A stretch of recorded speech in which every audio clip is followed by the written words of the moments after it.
ചിത്രേച്ചി വീണ്ടും വൈകിയില്ലേ? ചേട്ടൻ വരാൻ വൈകി, വെള്ളം വരാൻ വൈകി, അതുകൊണ്ട് ഞാനും വരാൻ വൈകി.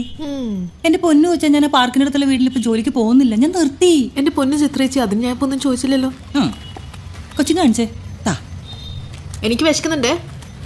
Breakfast ready, 5 മിനിറ്റില്. കഴിക്കാൻ വൈകാതിരുന്നാ മതി. അത്രയും പെട്ടെന്നൊന്നും വേണ്ട, പതിയെ മതി. കൊളാക്കല്ലേ.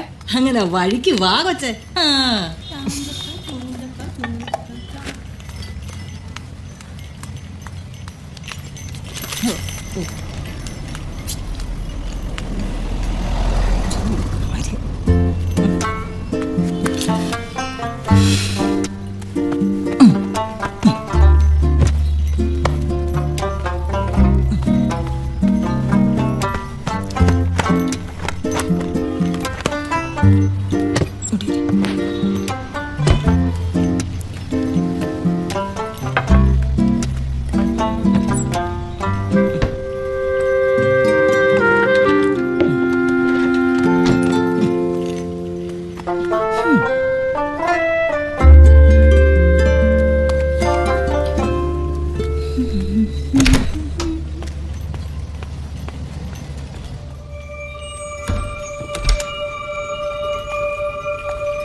ചിത്രേച്ചി, ചിത്രേച്ചി, ചേച്ചി എത്ര തവണ പറയണം ചേച്ചി അവിടുത്തെ സാധനം ഒന്നും തൊണ്ടാന്ന്? ആഹാ, അങ്ങനെ പറഞ്ഞാൽ എങ്ങനെ ഒക്കും? ഇതിങ്ങനെ എത്ര നാൾ പോകാനാ ഉദ്ദേശം? ഇനി എന്നെ നോക്കി പേടിപ്പിച്ചോ.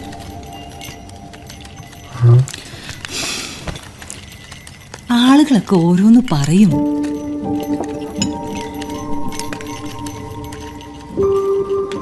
എന്നായാലും ഒരു തുണ വേണ്ടതല്ലേ?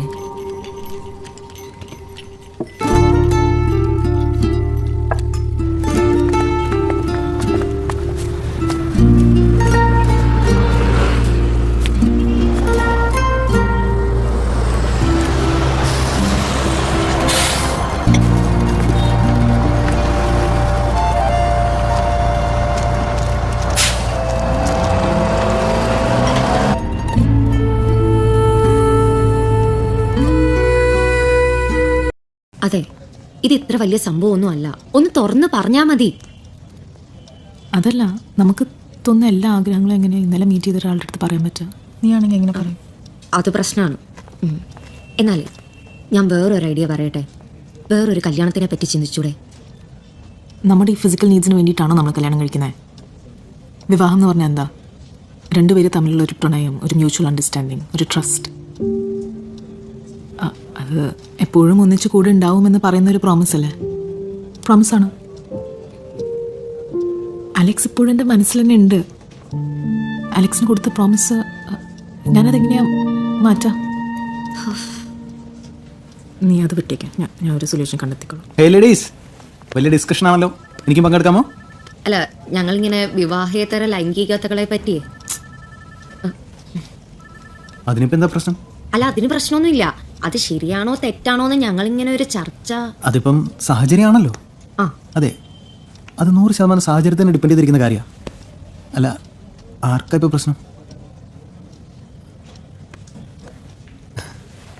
അതിങ്ങനെ പറഞ്ഞ് വലിയ സംഭവമാക്കേണ്ട കാര്യമൊന്നുമില്ല.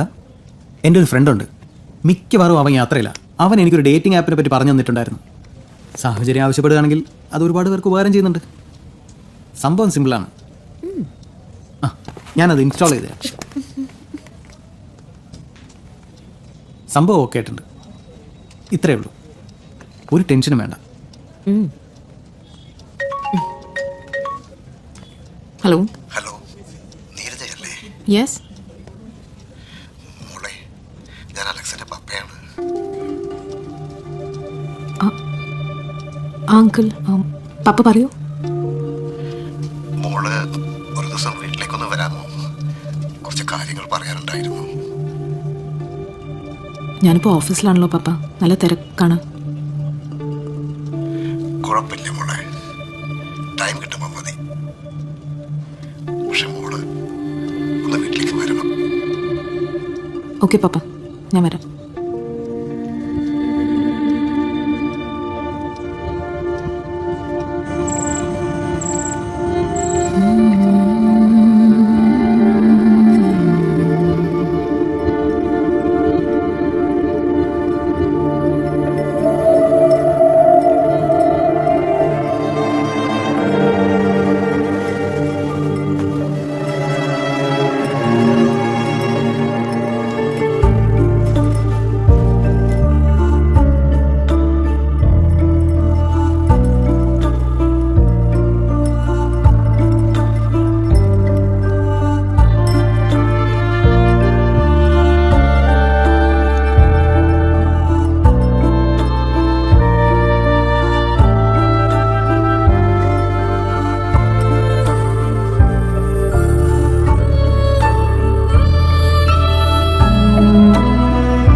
ഹലോ. അവര് വീണ്ടും വിളിച്ചോണ്ടിരിക്കുക. നീ എന്തേലും ഒന്ന് പറ, എന്നാലല്ലേ അച്ഛൻ അവർക്കൊരു മറുപടി കൊടുക്കാൻ പറ്റുള്ളൂ. എന്റെ തീരുമാനം ഞാൻ പറഞ്ഞതല്ലേ. നിനക്ക് ജോലിയുണ്ട്, കാശുണ്ട്, അതിന്റെ അഹങ്കാരവും. അതുകൊണ്ട് മാത്രമേ ഒരു പെണ്ണിനെ ജീവിച്ചു പോകാൻ പറ്റില്ല. നീ ചെറുപ്പവാ. ഞാനും ഈ പ്രായമൊക്കെ കഴിഞ്ഞാ വന്നത്. ആഗ്രഹങ്ങളും ചിന്തകളും ഒക്കെ ഉണ്ടാവും. നിനക്ക് സന്തോഷമുള്ള ഒരു ജീവിതം വേണ്ടേ? ഞാൻ എങ്ങനെ ഇത് കൂടുതൽ എന്നെ പറഞ്ഞ് മനസ്സിലാക്കുക? അതിനിപ്പോ ഞാൻ കല്യാണം കഴിക്കണോ? എനിക്കൊരു ഭർത്താവിന്റെ ആവശ്യമില്ല അമ്മ. ആഗ്രഹങ്ങളൊക്കെ നടത്താൻ മാത്രം എനിക്കൊരു ഹസ്ബൻഡ് ആവശ്യമുണ്ടോ? എന്ത് മോശമാണ് നീ പറയുന്നത്? നീ എന്റെ മോള് തന്നെയാണോ?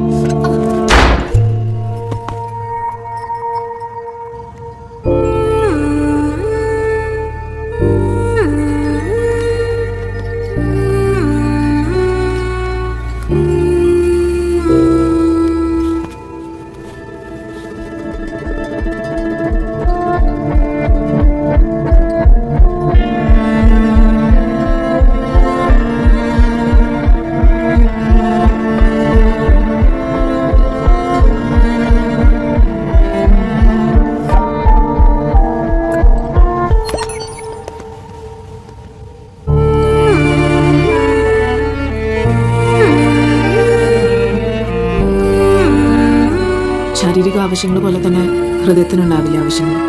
എൻ്റെ ഹൃദയം പക്ഷെ ഇപ്പോഴും അലക്സിൻ്റെ കൂടെ അല്ലേ. എൻ്റെ ഫിസിക്കൽ നീഡ്സ് മീറ്റ് ചെയ്യാൻ മാത്രം ഞാൻ വേറെ ആളുടെ കൂടെ പോയാൽ അത് വ്യഭിചാരാവില്ലേ? കൃത്യമായിട്ട് അതിൻ്റെ അർത്ഥം അറിയാം. വ്യഭിചാരം എന്ന് പറഞ്ഞാൽ വലിയ വാക്കാ. In English those peoples are called sex workers. They do excessive work. ഹൃദയത്തിന് പിന്നെ ഒരുപാട് ജോലിയുണ്ട്. ഫോർ എക്സാമ്പിൾ, ഈ വെണ്ടക്കല്ലേ, അത് നമുക്ക് പച്ചയ്ക്ക് കഴിക്കാം. പക്ഷേ സമൂഹം നമുക്ക് പറഞ്ഞു തന്നത് വെളിച്ചെണ്ണ ഒഴിച്ച് വിളകും സവാളയും ഒക്കെ ഇട്ട് ഈ വെണ്ടക്ക അതിലിട്ട് രുചിയിൽ കഴിക്കാനാണ്. മറ്റു നാട്ടിലെ ആളുകൾ ഇത് വേറെ രീതിയിൽ ചെയ്യും. അവരുടെ രുചി, അവരുടെ ഇഷ്ടം. പക്ഷേ ബേസിക് സംഭവം എന്താ? രസപ്പാണ്. അതിനാണ് പ്രാധാന്യം. ബാക്കിയെല്ലാം ഓടികൂട്ടലാണ്, കാട്ടിക്കൂട്ടലുകളാണ്.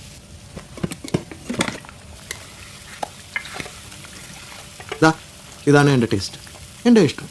ചിക്കൻ, ചീര, മുളപ്പിച്ച പയർ. ഇതിനിടയ്ക്ക് ഹൃദയം, സമൂഹം എന്നൊക്കെ ചിന്തിക്കാൻ നിന്നാൽ അയ്യോ ഇങ്ങനെ മൊത്തം കരിഞ്ഞു പോകും.